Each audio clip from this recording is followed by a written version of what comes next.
Daniel Tate joins us now. I'm going to ask him about his background and how he came to be the creator of a petition that has achieved 30,000 names, which is no mean feat, even in a big city like this. And it's going to be presented today to the executive committee of the city, calling for a halt to the renaming of young Dundas Square.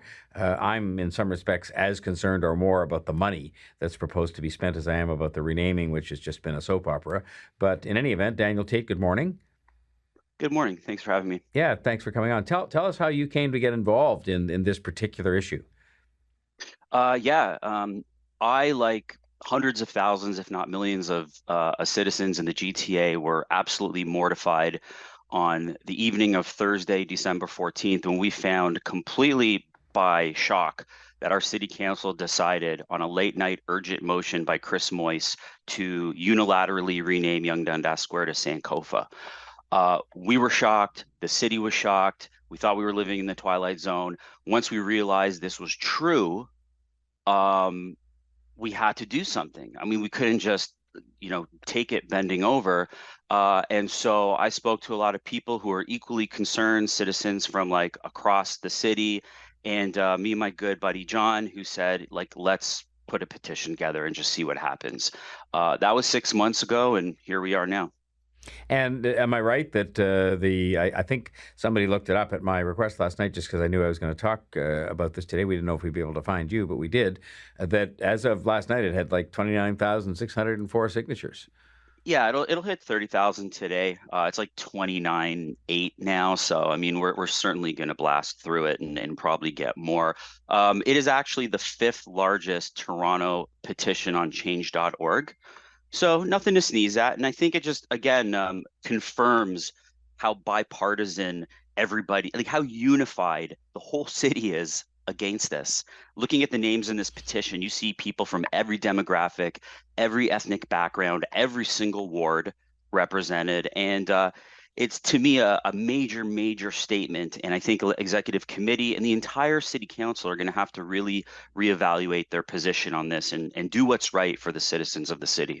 So are you part of the group that's going to show up? Because you're, as you know, allowed to appear in front of the executive committee and not just deliver the petition, as it were, but also make a few minutes worth of comments to them along the lines, I presume, of what you said a moment ago. Are you actually doing that, or are people doing that on your behalf? Yeah. I'm me and tons of other people are going to be deputing today at executive committee. There's 12 councillors on it. It's chaired by Olivia Chow. And I think there's some very important facts and information that they might have been glossing over or ignoring over the last several years that they need to confront. There's some the whole process was smelly from the beginning. We had no business going to war on Dundas, which is it's the part of the cultural fabric of our city. Everyone loves Dundas. Dundas means Kensington Market. Dundas means the AGO. Yonge and Dundas is where we partied for the Raptors celebrations and we watched concerts. So to have one rogue counselor named Chris Moyse architect the bulldozing of a name that is so meaningful to everybody in the city at a cost, by the way, to now it's bloating up to $1 million. We'll get to the cost. Everyone is upset. We'll get to the cost in a minute. But let me just say to you that I was mayor, when the initial fuss came up. You took the first petition. I did. And I'll just say to you, though, that it is very frustrating. It was frustrating, and it continues to be for me to read two diametrically opposed accounts of history as to Mr. Dundas and his background and his views and his activities. And so let's not you and me get into that today, because I'm not sure we're going to solve it based on two diametrically opposed versions of history. But I think that would you have the same objection if they'd had a sort of a wide open process of saying, all right, if we're going to do a renaming because we think we should, out of just trying to avoid division, let's have a process and decide together on how to rename it. Would you be less objecting if that had happened? Yeah, absolutely. If we lived in another reality where, say, the history was clear and there was consensus that Dundas shouldn't be around anymore, and we had a good fiscal situation, or we could find a sponsor to help kick in a few bucks to do a civic exercise where the public could nominate legends of our city from all different backgrounds, and this became, a municipal contest that unified people, that would have been wonderful. Think about it. Remember the Sky Dome? They did the naming contest for the I Sky Dome in do. 1987. Well, I did the research. They got 150,000 nominations for names. And it was like everyone loved it. It created unity in the city.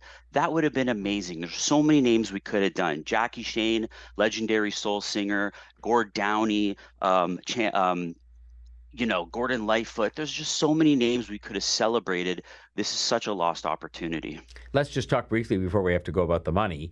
I've made the argument here this morning and previously that, if you're going to change the name, let's assume it's going to be changed, that having new signs is obviously necessary, but that might cost, if you sort of looked after doing it economically, $100,000. But there are proposals to spend hundreds of thousands of dollars with programming and marketing programs and seminars or whatever. And I just think that is not something that we need to do. Look, this is just par for the course for people who believe in bloated bureaucracy, people who invent bureaucracy when it doesn't need to be invented, and using public money for priorities that are very, very low. We don't have one functional garbage bin in this city. So why is Moist using Section 37 for this young Dundas Square renaming? We step in human droppings all over the sidewalk, all over downtown. Why don't we invest in some, extra bathrooms for people who don't have stable housing? Our infrastructure is crumbling. Like, we have so many pressing issues, and we're in such a dire financial situation. For council and Chris Moyse to be going down this rabbit hole of renaming, which is going to be up to $1 million now, based on the latest report from to the city manager, it is ludicrous. We have to fight back. Mr. Tate, you are doing what democracies are supposed to do, which is taking the opportunity to get some people to sign a petition and showing up and saying your piece. And so I guess we'll be interested to check up with you and find out how all that went. But we thank you very much for talking to us this morning. Appreciate it. Thanks, John.